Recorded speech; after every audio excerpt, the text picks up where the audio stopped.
my first day off as a retired teacher, and I'm already headed out to the countryside to learn how to harvest rice. Our adventure stops briefly at the railroad station for some photo ops, some likes and comments. Shout out to Moni for my awesome new kurma. And before you know it, we're already here in the village. Alright, we're on our way to the rice fields. You can see I have a lovely sombrero on right now. Everyone else has got their kurmas ready. We're ready to experience the full blast of the Cambodian side. It's hurting my eyes to see myself on camera right here. Hurting my eyes. Amazing.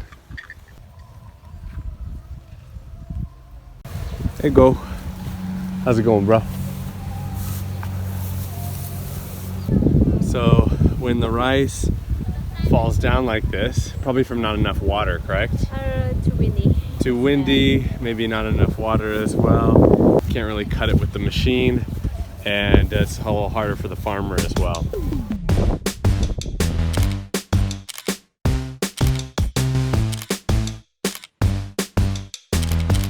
Back here in the rice fields, finally after about 3 months, about 2.5 months, and it's time to cut the rice. So you can see rice is getting to a point where it's ready to be harvested, and that is what rice grains look like.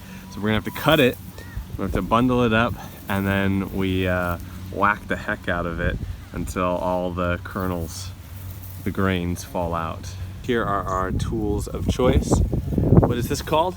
Condio. Condio. Condio. Condio. Condio. Made in Cambodia? Yeah, made in Cambodia. Nice carved handle here.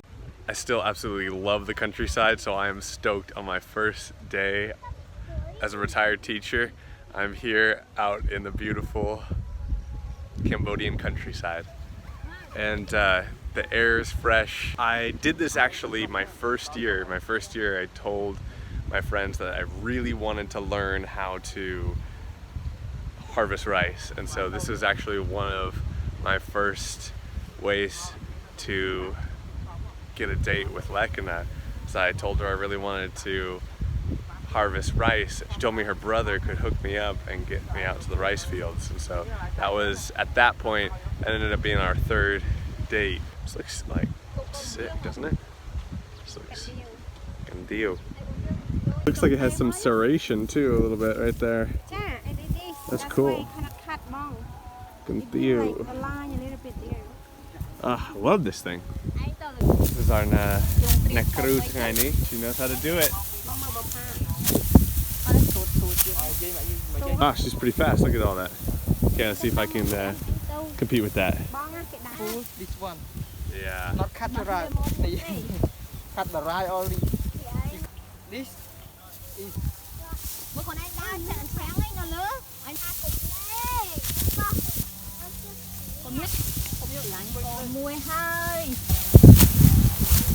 It looks like the most important thing is making sure that these are all flush, making sure things are about the same height.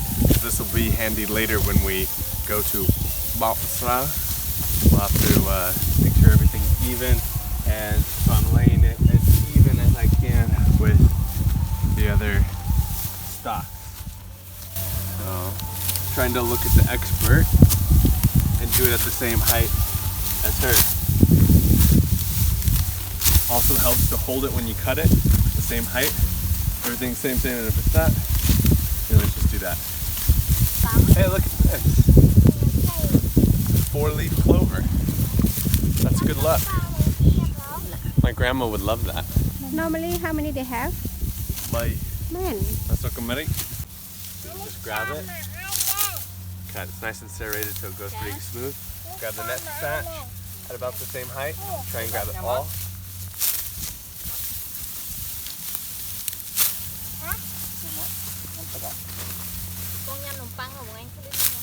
And later we'll bundle these all up, and then we'll carry them back to the house to do the next step of the process.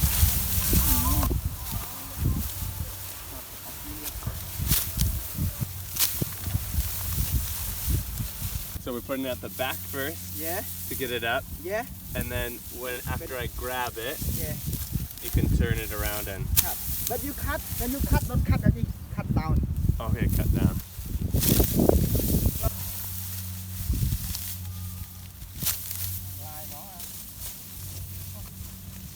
So we're popping our tool in here, grabbing it, getting pretty close to where we want to cut, and cut it, try and be controlled about it. This is sharp enough, and if you move it kind of like a saw, it'll cut pretty nicely. So I'm doing that a few times, making sure I got the whole bundle together. Makes it easy if you've stung the field.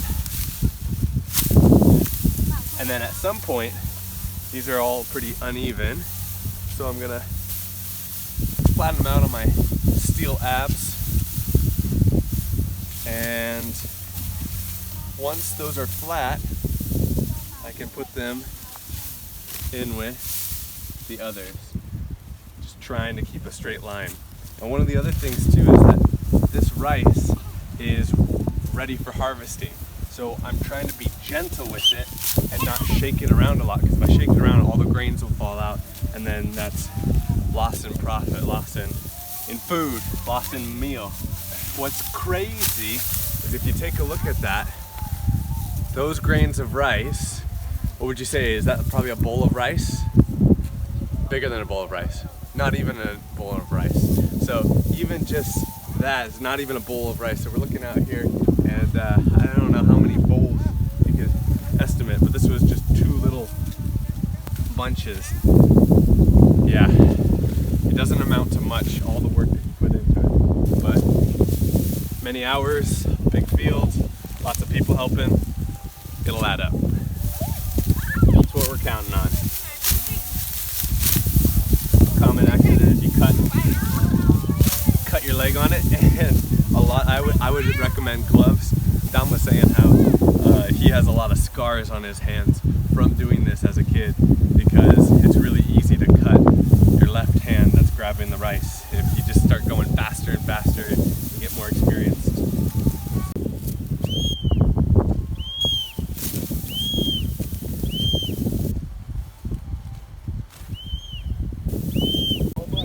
Okay, we're on to it.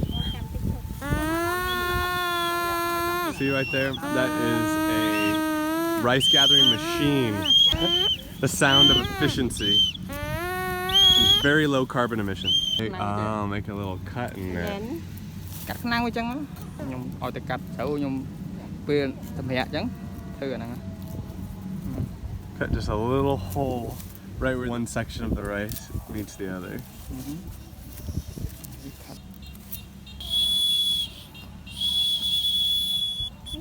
How's it going, liking that? Sounds like there's a struggle in there. This one like a whistle. So if you do a flap, you get a little more of a motor sound. If you do the little cut, Yeah, like a whistle, it looks like a whistle. This is so long. A little bit short. We Yeah. can hear the loudly.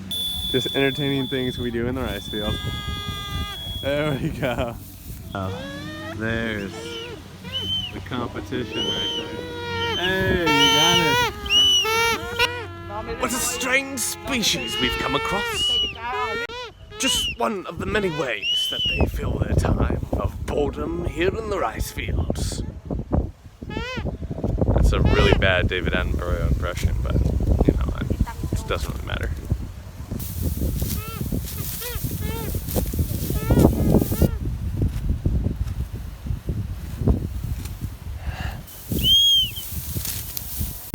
See kids, this is all that you have to look forward to as an adult. We started at approximately 10:15. You can see all the stuff we've got done so far.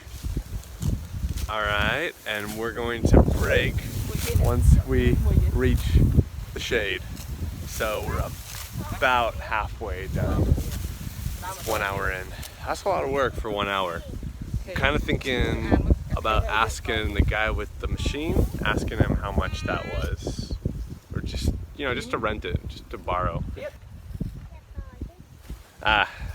It's worth the cultural experience. It's more important. I look like a real farmer. Hey, what's that in the background?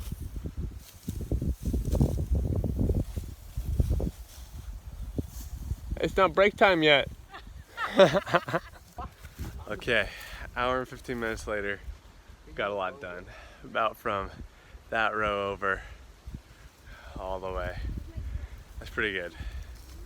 Fortunately, you can see there's a lot more to go. A lot of hours of work, and that was 4 of us working. Well, you know, most people working most of the time.